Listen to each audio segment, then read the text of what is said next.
she feeling better today? Oh, Ellie's got a little bit of a, got a pretty bad flu there. Baby? Are you cooking baby in a pan?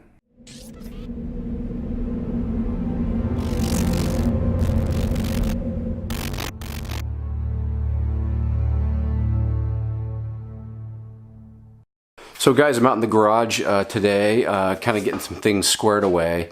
We are in the middle of sort of a winter weather advisory, a warning. I think it's a warning actually. And so a couple of, well, let's see, last night, yesterday, night before, Friday night, so we had probably 5 inches, 4 or 5 inches of snow dumped on us in a night, which is, you know, it's not, you know, unusual, super unusual right here, but you know, the area is not really prepared for it. So apparently there's going to be another one coming in, another system coming in tonight. Now, some reports say 2 to 4 feet, which is weird. And then the local news says 2 to 4 inches. So turn this over here again. It's having trouble focusing. So nobody actually knows what's going to happen. That's the bottom line. So I'm kind of getting prepared. Picked up a bit more kerosene, about 5 gallons of kerosene. And I had enough to fill up my heater out here, which at least keeps the garage warm. And if we need some extra heat, we can always use this as a space heater indoors if we have to.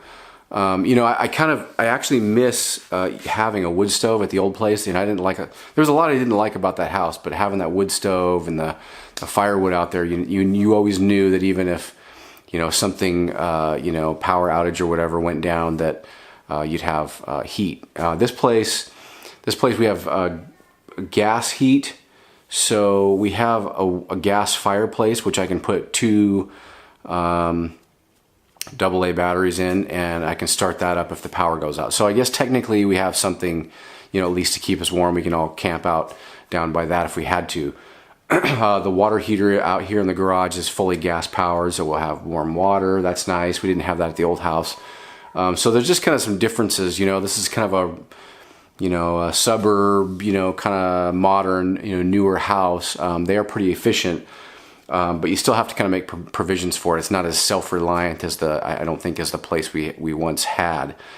So I'm still kind of working with what I got. You can see the power panel behind me here.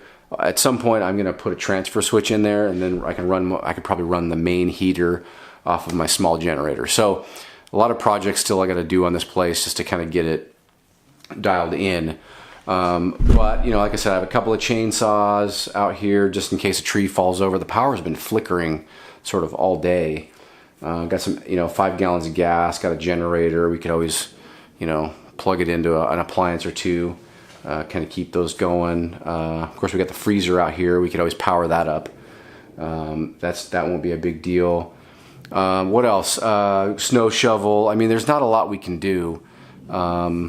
You know, I don't have a lot of equipment for this kind of stuff right now, but I got this ATV back here. I've actually been thinking, I've been pricing out a snowplow for this, and I might actually get that. It would only be used probably a couple of times a year, but, you know, I could probably use it to push dirt around and stuff like that at the property. But for days like this, it'd be fantastic. We could just, you know, push the snow out and get it off at least get it off the driveway and push down the road, most likely. So what else we got? We got a little project. I was at SHOT Show. I mentioned that before. I showed you guys the video. Well, I'm not endorsed by these guys at all, but I was walking down one of the smaller, it's always fun to go into the smaller, the new companies, I guess you could say. There's a bunch of rooms where there's a lot of new companies that are just up and coming. And one of these guys pulled me aside and said, hey, give this a try. So let me show you what I got here. And we'll see if together we'll see if it works, how effective it is. I don't know. Again, I'm not sponsored by these guys. I just they just gave me a sample pack, and I will show you what I got here. Okay, so this is called. Well, they gave me a sticker here. I don't know if I'll use that. Pitch the patch. Pitch the patch. So this is called. I think they call this the Barrel Buddy, and instead of using patches, they're like these. I don't know. To me, they look kind of like earplugs. I don't know, with kind of some coarse. Can you see that? Focus. The worst focusing camera in the world. Can we do that? This coarse foam and then a soft foam, almost like an earplug or something on this end, laminated together. And I don't know which way you push it in. I guess, I don't know. I'm gonna try it. What I'll do then is run my brush through here, get it broken loose carefully. Off real nice, let it sit for a few minutes, get it going. Supposedly this stuff has been used by the German military since World War I, or so I get that all cleaned up. There, let's run that through. Push it through. Ooh, man. That's really dirty now. But I mean, how many times can you use it? You know? Does it... Let's take one of these other ones that's sort of clean and still coming out really grungy. I just don't know, guys. It just seems like kind of redundant. And you got clean, so maybe I take this. I'm on my third one. Still coming out gunky. I don't know. I'll run it through a bunch of times and see.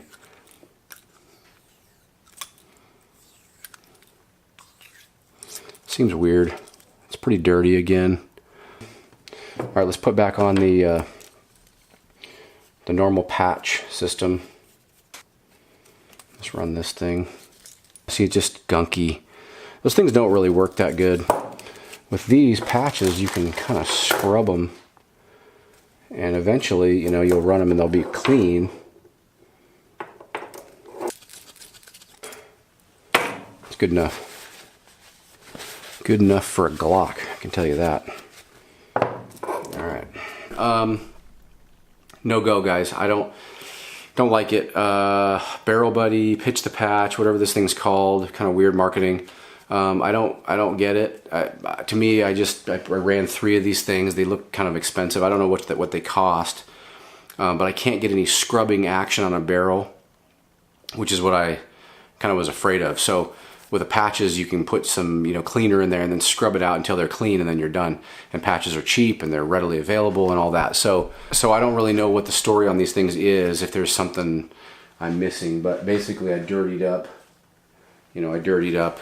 several of these things pretty rough, and then I still had a dirty patch at the end of it. So I don't know how many you have to use, the whole bag. I don't know. It seems a little bit overkill, but yeah, no go on the Barrel Buddy. Sorry about the, I was hoping for more on that. Advice to the company, make them a little bit oversized so that you can get some real friction pushing them through barrels. I mean, you could jam those things through, probably be, 10% bigger, and you'd still be able to push them through a 9mm. It wouldn't be a big deal. So hope you guys are doing good. That's about all I got for today. I'll keep you posted on the snowstorm. Talk to you guys later. Well, that whole storm didn't quite materialize last night. It just rained. So that wouldn't be the first time the Federal Weather Service sort of dramatized things a little bit. But it's still pretty slushy out here, so I'm gonna give it a go. I'm gonna head into work, and I mean, it may snow tonight a little bit. Nobody really knows what's gonna happen, but apparently a little bit higher elevations dumping like crazy. But down here, they were saying, anywhere from, well, we heard anywhere from 2 inches to 4 feet. So we got nothing. We got a bunch of rain and slush, and obviously that's a little treacherous getting out of this hill. We live on a hill, but that shouldn't be a big deal. So we're gonna just take it one day at a time here, and just, I guess the best the best policy is just to look out your window and see. You don't really trust these weather service people. So who knows what's gonna happen. If it starts getting nasty and cold, then I'll just head home before it ices up. So yep, anyways, little update. Talk to you guys soon.